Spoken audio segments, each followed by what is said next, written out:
Saúde está de volta e a gente está aqui em ótima companhia com o Dr. Vaz de Mello, pediatra aqui em São João del Rei e médico da APAE, esclarecendo dúvidas sobre as pessoas, né, sobre as crianças que têm deficiência múltipla intelectual. A gente estava falando no bloco anterior, Vaz de Mello, sobre essa questão dos quadros que chegam ao ambulatório, né, e como são tratados. Eu acho importante, é uma pergunta que eu tinha, né, e é até curiosa essa pergunta. Outras síndromes podem ser tratadas, as outras crianças que têm outras síndromes, além da de Down, podem ser tratadas lá na APAE, podem, né, ser levadas lá? E quais seriam as outras síndromes que a gente pode estar classificando, falando aqui um pouco? Toda síndrome que a gente tem que falar assim no genérico, né, no global, né? Uma visão holística de todas as síndromes. Todas que causam alguma deficiência podem ser tratadas na APAE. E todas as síndromes, realmente, que a gente conhece, existe algum grau de deficiência em algum setor do organismo, né? Existem síndromes específicos do sistema digestivo, de síndromes específicos do sistema, do sistema nervoso, específico do sistema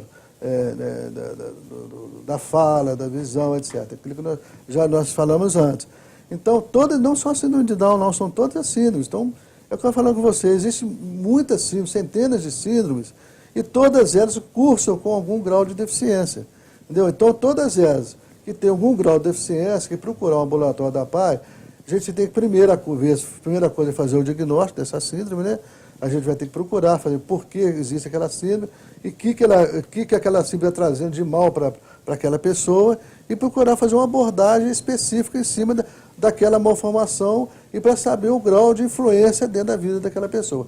Aí a gente tem que classificar, fazer o diagnóstico da síndrome, feito o diagnóstico da síndrome, a gente vai tratar das anomalias ou vai tratar dos problemas que aquela síndrome está causando. Existe casos também que às vezes você tem que fazer alguma cirurgia, né, naquela síndrome vem com alguma alteração qualquer, e você tem que fazer uma cirurgia, tem que fazer alguma coisa para poder melhorar. Às vezes, um membro afetado, né, tem crianças que, por exemplo, vêm com as pernas com problema de perninha, com problema de bracinho. Então, você tem que fazer uma abordagem ali geral daquela criança, multidisciplinar, para ver onde está o problema daquela criança e começar a fazer um tratamento específico. Entendeu? Agora, todas as síndromes que tiver algum grau de deficiência, pode ser procurada lá, a gente vai procurar resolver esse problema. Certo. A Cláudia do Bom Pastor está perguntando se qualquer criança, né, pode ser encaminhada, pode ser levada à APAE, ou se tem que ter um encaminhamento antes, prévio, né, de outra rede, né, da saúde. Não, todo profissional que quiser encaminhar uma criança para a APAE, vamos supor que ela consulta no ambulatório lá perto da casa dela, e o colega médico lá determinou, achou que tem posto de saúde, algum posto de saúde, né, algum ambulatório de saúde, alguma né, unidade básica de saúde, se ele detectou alguma malformação, detectou alguma anomalia, ou suspeitou de alguma coisa, às vezes ele suspeita e nem tem problema, né? Suspeitei que tem isso, a gente vai examinar, acaba sendo outra coisa diferente. Então, se houver uma suspeita do profissional, ou no consultório, ou no ambulatório, porque lá é uma entidade inteiramente filantrópica, ela é gratuita, lá não tem nenhum pagamento de hipótese alguma. Então, é atendido lá, a criança é enviada para lá, a gente faz uma avaliação. Se for um problema neurológico, pede o neurologista para dar uma avaliação, o psiquiatra para fazer uma avaliação. E dentro daquelas áreas, das especialidades, a pessoa vai ser orientada no sentido que houver aquela anomalia, aquele problema que ela estiver apresentando. Mas, Mello, qual a orientação que as pessoas de casa podem ter? Por exemplo, tem muitas pessoas que às vezes têm uma criança pequena, às vezes de 1 ano, 2 anos, percebe, né, alguma coisa e não sabe identificar, ou talvez não tenha um conhecimento também para tá sabendo, né, o que fazer. Qual é o primeiro passo? Ir a um posto de saúde, um PSF, buscar alguma rede mais próxima mesmo? A primeira parte de tudo aí, José, é na gestação. A primeira coisa é fazer um pré-natal bem feito, né, um pré-natal bem orientado, né? Hoje existe uma série de exames, aí, né, todos na rede pública, né, principalmente, né, exames de toxoplasmose, exame de rubéola, exame da sífilis, do HIV, ultrassons, etc. Então tem uma série de coisas para você fazer a saúde da mulher, né? A saúde da mulher ali no período gestacional, né? Porque muita coisa que acontece na gestação vai transmitir para a criança através da placenta, né? Vai ter uma infecção com a sífilis, por exemplo, tem sífilis congênita, tem rubéola congênita, tem toxoplasmose congênita. Então, isso tudo engloba determinadas doenças que podem ser passíveis de solução durante a gravidez. Então você vai evitar, por exemplo, uma hidrocefalia, por exemplo, que é um aumento da cabecinha da criança. A toxoplasmose pode causar? Pode causar. Então, se ela tratar da toxoplasmose, a criança não vai ter hidrocefalia, ela não vai ter um retardo mental, né? O teste de pezinho é outro procedimento muito importante, que através do teste de pezinho você consegue detectar muitas anomalias graves, né? Deficiências erros inatos do metabolismo, você vai detectar a toxoplasmose congênita, a rubéola congênita, a fenilcetonúria, o hipotiroidismo, que não tratado ele leva também ao retardo mental. Então, são procedimentos hoje que a rede pública oferece e que dá para prevenir todas essas doenças. Agora, quando você falou da criança de 1 ano que está com suspeita de algum problema, geralmente ela vai no pediatra, o pediatra vai suspeitar, né? Muitas vezes, quando é caso de consultório, que a criança tem algum plano de saúde, que ela tem condição de procurar, às vezes, um atendimento especializado, ela pode procurar perfeitamente. Mas quando a criança é carente, que não tem condições, atendida na rede ambulatorial do SUS, ela pode procurar lá a PAI, né, que a gente vai atender com o maior carinho, com o maior interesse.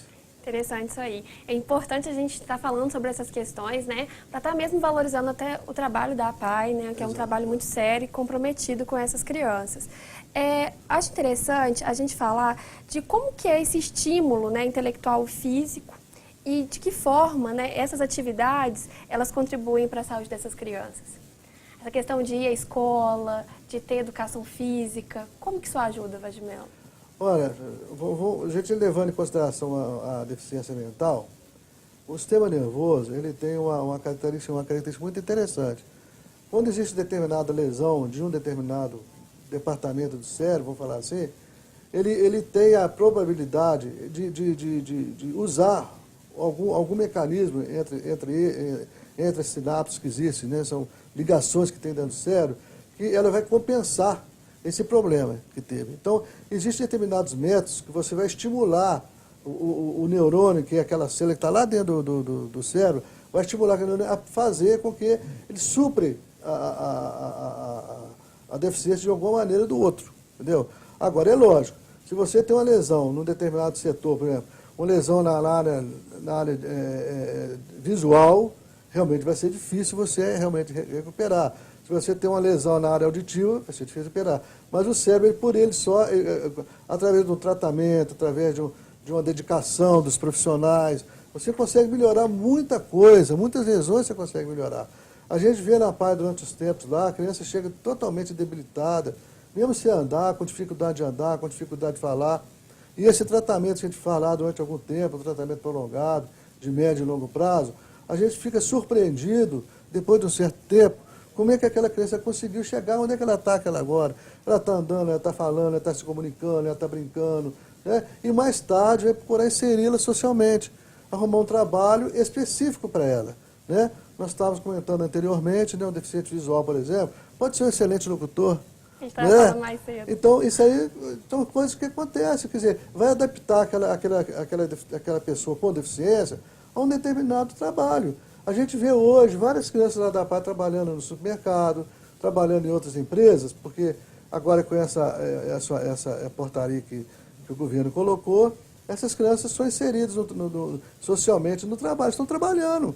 Tem várias crianças trabalhando no supermercado da cidade aí, várias empresas trabalhando, ganhando o dinheirinho dela, ajudando em casa, né? E aguardando, fazendo um cofrinho para poder casar, e várias já casaram, já tem filhos também, casados, tiveram filhos, etc. Então, isso aí tudo é inserção social. Agora, é um trabalho que vem de base, né? Você tem que trabalhar e acreditar nesse trabalho que está fazendo, com a ajuda de todos os profissionais, com a ajuda da comunidade e com a ajuda principalmente da família. A família também tem que dar sua parcela de dedicação. A Micheline da APAI, ela está te mandando um abraço, parabenizando o trabalho, né, o seu trabalho na APAI de tantos anos e te mandando um abração. Abração para você também, Micheline. Outra questão que eu acho para a gente estar finalizando o nosso programa, né, infelizmente eu sempre brinco que 30, 40 minutos é muito pouco, porque é sempre um assunto que dá para falar muito mais que de 1 hora. Quem me conhece sabe que eu gosto muito de conversar. Vladimelo, você falou da importância da família. Como que a família pode contribuir para estimular cada vez mais essa criança e trabalhar essa criança mesmo, né? Como uma pessoa que é, né, é capaz de realizar, de evoluir e de produzir também, né? A primeira coisa é acreditar, né? A família tem que acreditar que aquela criancinha que está ali com o termo, infelizmente apresenta alguma deficiência, ela tem que acreditar nisso. Ela pode ser feliz igual a nós, né? Ela, com a própria deficiência dela, ela pode ter felicidade igual a nossa. Como é que ela pode ter essa felicidade? Fazer com que ela seja inserida socialmente. Como é que ela é inserida socialmente? Procurar um jeito de fazer, ou então uma maneira de fazer com que ela desenvolva algum setor dela, alguma habilidade que ela tenha, para ela poder exercer aquela atividade que ela tem condição de fazer. Agora, a família tem que seguir o que é orientado, por exemplo, lá na PAI. As orientações têm que ser seguidas pela família, né? O que o médico está falando, a família tem que seguir realmente aquilo ali. A gente vê muitas vezes famílias que realmente abandonam a criança, desanimam da criança, e acham que vai dar muito trabalho e tudo. Mas essas famílias, no futuro, elas vão ficar arrependidas, porque isso aí demanda tempo. Então, o tempo, você tem que aproveitar esse tempo que tem e procurar acreditar e desenvolver. A gente, segunda-feira, nós fizemos uma palestra lá na PAI, no Batalhão da Polícia Militar, pela PAI. Eu contei casos lá interessantíssimos de crianças que vieram, você não acreditava, para chegar onde é que ela chegou. E foram vários depoimentos, fizeram várias entrevistas lá, vários depoimentos de crianças que chegavam na PAI de um determinado jeito, e hoje já estão trabalhando normalmente. Estão casadas, com filhos, etc. É realmente uma coisa surpreendente. Agora, a primeira coisa é acreditar que aquela criança ela tem condição de desenvolver, né, as habilidades dela e que ela merece desenvolver também as habilidades dela. Certo, Frei de Mello, gostaria muito de te agradecer. Agora eu posso até denunciar, ele já foi meu médico quando era criança, brincou muito comigo no hospital quando fui internada. Eu tenho que te dar até a foto, viu, Frei de Mello? Pois é, eu tenho que ver essa foto. Muito obrigada pela sua participação. Parabéns pelo seu trabalho na PAI e tudo de bom para você. Muito obrigada. Muito obrigado. Querendo voltar? Obrigado a todos que tiveram a paciência de ouvir a gente aqui. Muito obrigado. Querendo voltar, viu? Mais saúde Estamos é seu, às viu? ordens, tá? A gente pode falar de outro tema. Muito obrigado. Boa noite para todos. E lembrando você aí de casa, né, que o nosso programa é reprisado todas as sextas-feiras. Eu sempre gosto de lembrar aqui que você também pode fazer a pauta do nosso programa. É só ligar para a TV para o 3372 3720 ou nos mandar mesmo uma mensagem de texto para o 9972 1640. Eu aguardo vocês com essas sugestões também. Foi ótimo, muito obrigada. Semana que vem a gente tem um novo tema ao vivo. Obrigada de novo, um abraço, boa noite.